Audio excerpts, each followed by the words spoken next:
नमस्कार दोस्तों। तो आपका देखिए जीके जीएस के महत्वपूर्ण प्रश्नों के सीरीज में जो है 39वां भाग में आज स्वागत है आपका। तो देखिए हमारा पहला प्रश्न क्या है। हमारा पहला प्रश्न है कि सौर प्रणाली की खोज जो है वो किसने की थी। तो जो सौर प्रणाली है उसकी खोज है कोपरनिकस नामक जो है वैज्ञानिक ने किए थे। ये भूगोलविद है कोपरनिकस जो है, तो इन्होंने ही जो है वो सौर प्रणाली की खोज की थी। तो ऑप्शन नंबर सी हमारा करेक्ट उत्तर हो जाएगा। तो देखिए दोस्तों, आप लोग धीरे धीरे करके जो है अभी से ही तैयारी करते रहे, ठीक है। अगर ज्यादा करते हैं तो और अच्छी बात है, लेकिन कम से कम बहुत लोग ऐसे हैं जो कि एग्जाम डेट निकलने का जो है इंतजार करते हैं, एडमिट कार्ड निकलने का इंतजार करते हैं। तो ऐसे लोगों का कुछ नहीं हो पाता है और ओवर कॉन्फिडेंस भी ना रहे, क्योंकि बहुत बार जो है ओवर कॉन्फिडेंस में मैं भी धोखा खाया हूं। तो इसलिए आप लोग से विनती है कि ओवर कॉन्फिडेंस में ना रहे और लगातार परिश्रम करते रहे।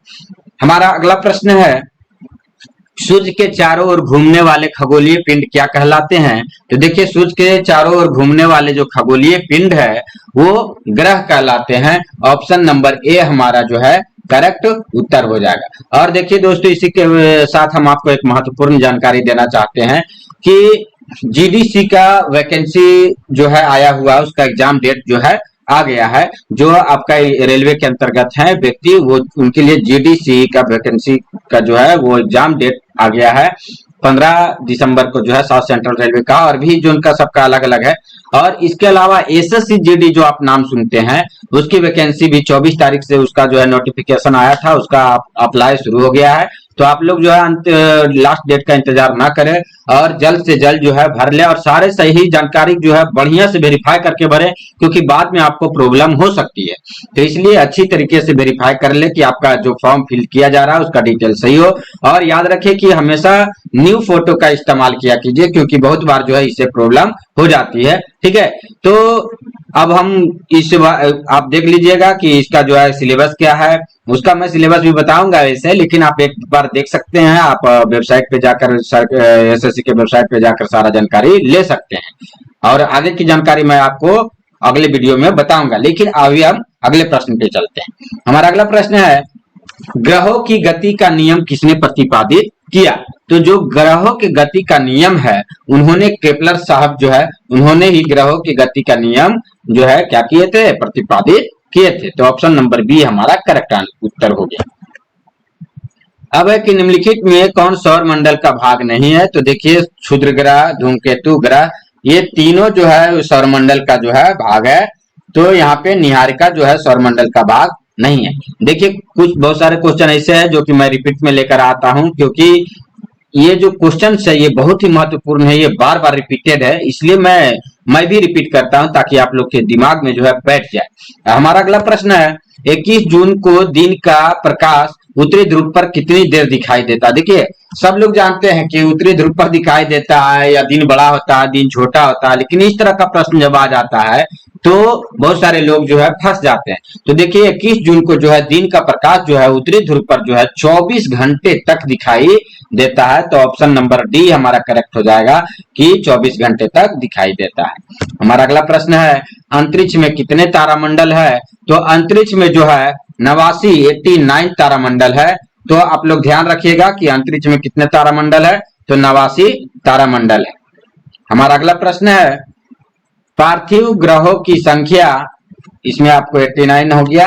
पार्थिव ग्रहों की संख्या कितनी है। तो देखिए जो पार्थिव ग्रहों की संख्या है वो मुख्यतः 4 है। मुख्यतः क्या, यह 4 है। पार्थिव ग्रहों की संख्या कितनी है, 4 है। तो याद रखिएगा। और देखिए जो जीडी की अभी वैकेंसी आई है वो लगभग जो है 23,000 प्लस है, ठीक है। 23,347 वैकेंसी है। इसको इंक्रीज भी किया जा सकता है, ठीक है, क्योंकि आप देखे होंगे कि बहुत सारे वैकेंसी जो भी अभी आ रहे हैं सबको इंक्रीज किया जा रहा है, ठीक है। तो आप अनुमान लगा लीजिए कि ये अप्रॉक्स बढ़ के 30,000 तक हो सकती है। तो आप लोग जोर शोर से तैयारी करें और हमारे सीरीज के साथ बने रहे, क्योंकि यह जो सीरीज मैं ला रहा हूं वो सभी एग्जाम के लिए, जो जितने भी एग्जाम होने वाले सभी के लिए महत्वपूर्ण है। हमारा अगला प्रश्न है, सौर पृष्ठ पर लगभग कितना तापमान होता है। तो जो सौर पृष्ठ होता है यानी सतह होता है, सूर्य का जो बाहरी सतह होता है उस पर लगभग 6000 डिग्री सेल्सियस का तापमान होता है। हमारा अगला प्रश्न है, सूर्य के रासायनिक मिश्रण में हाइड्रोजन का प्रतिशत कितना होता है? तो देखिए सूर्य के रासायनिक मिश्रण में जो है वो हाइड्रोजन का प्रतिशत 71% होता है। ऑप्शन नंबर ए हमारा सही उत्तर हो गया। हमारा अगला प्रश्न है, सूर्य की सतह पर हाइड्रोजन के अलावा दूसरा कौन सा तत्व बहुतायत पाया जाता है? तो देखिए सूर्य की सतह पर जो है हाइड्रोजन के अलावा हीलियम जो है वो बहुतायत पाया जाता है और इसी के वजह से जो है क्या होता है, रिएक्शन होता है, नाभिकीय संलयन अभिक्रिया होता है। हमारा अगला प्रश्न है, सूर्य के संगठन में सहायक गैस कौन सा है? तो देखिए सूर्य के जो संगठन है उसमें सहायक गैस जो है हाइड्रोजन और हीलियम है। अभी पिछले प्रश्न में जो है आप इसको देख चुके हैं। हमारा अगला प्रश्न है, किस वैज्ञानिक ने सर्वप्रथम खोज की कि पृथ्वी सूर्य के चारों ओर घूमती है? देखिए हम लोग को लगता क्या है कि सूर्य जो है वो घूम रहा है, लेकिन ऐसा नहीं है। सूर्य स्थिर है और जो है हमारा पृथ्वी उसके चारों ओर चक्कर काट रहा है। तो इस बात का जो है सर्वप्रथम खोज जो है कोपरनिकस किए थे। हमारा अगला प्रश्न है, नॉर्वे में अर्धरात्रि के समय सूर्य कब दिखाई देता है? तो देखिए नॉर्वे को अर्धरात्रि का देश भी कहा जाता है क्योंकि वहां जो है रात में जो है सूर्य दिखाई देता है। तो किस दिन दिखाई देता है? तो नॉर्वे में 21 जून को जो है अर्धरात्रि को सूर्य दिखाई देता है। ऑप्शन नंबर सी हमारा सही उत्तर हो गया।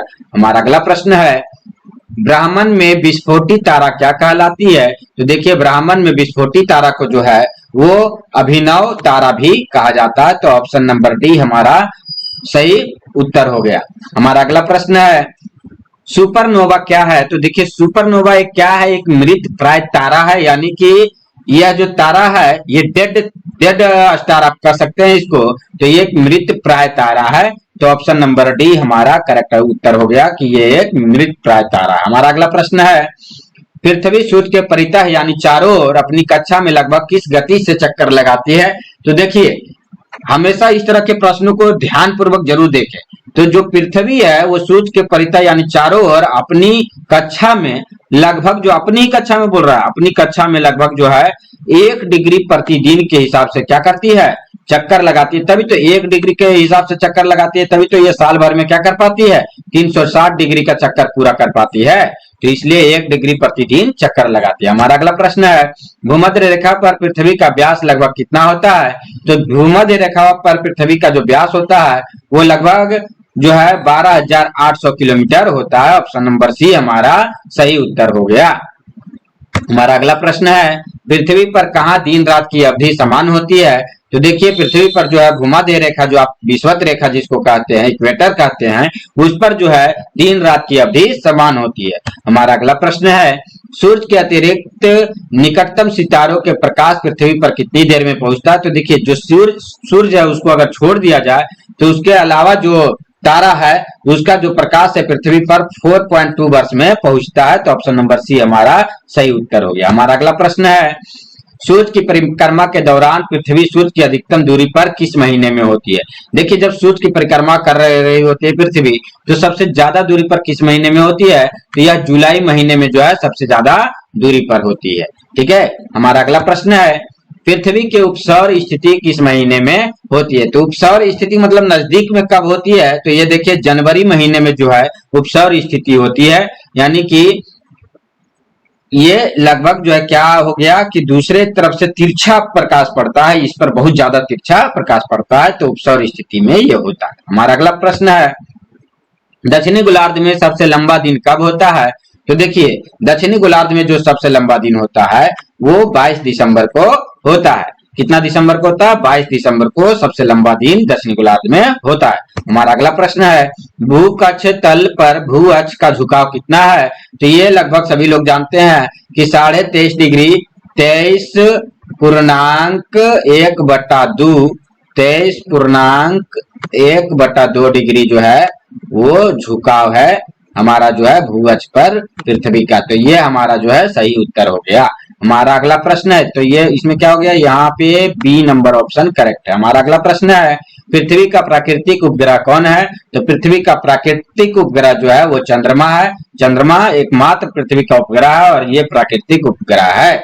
हमारा अगला प्रश्न और आखिरी प्रश्न है आज का कि नीला ग्रह किसे कहा जाता है? तो देखिए जो नीला ग्रह है वो हमारी पृथ्वी को कहा जाता है। ठीक है, तो ऑप्शन नंबर ए हमारा करेक्ट उत्तर हो गया। और शुक्र को चमकीला ग्रह कहा जाता है, और ये मंगल को क्या कहा जाता है, लाल ग्रह कहा जाता है। और शनि ग्रह जो है इसमें क्या होता है, तो दो वलयित आकार का जो है कुंडी टाइप का पाया जाता है। तो ये आपका चारों के बारे में इंफॉर्मेशन मैंने दे दिया।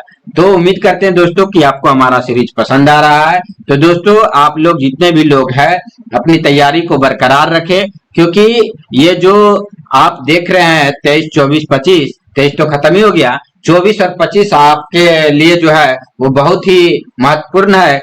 क्योंकि इस समय अगर आप जॉब नहीं ले पाए तो 4-5 साल के बाद ही आप जो है आशा रखिए कि ऐसा वैकेंसी दोबारा आने की संभावना है। जब तक हो सकता है कि आपकी जो उम्र सीमा है वो समाप्त हो जाए। तो आपसे अनुरोध है कि तैयारी करते रहे, मेहनत करते रहे, सफलता जरूर मिलेगी। तो धन्यवाद दोस्तों, जय हिंद। फिर मिलेंगे हम अगले सीरीज में।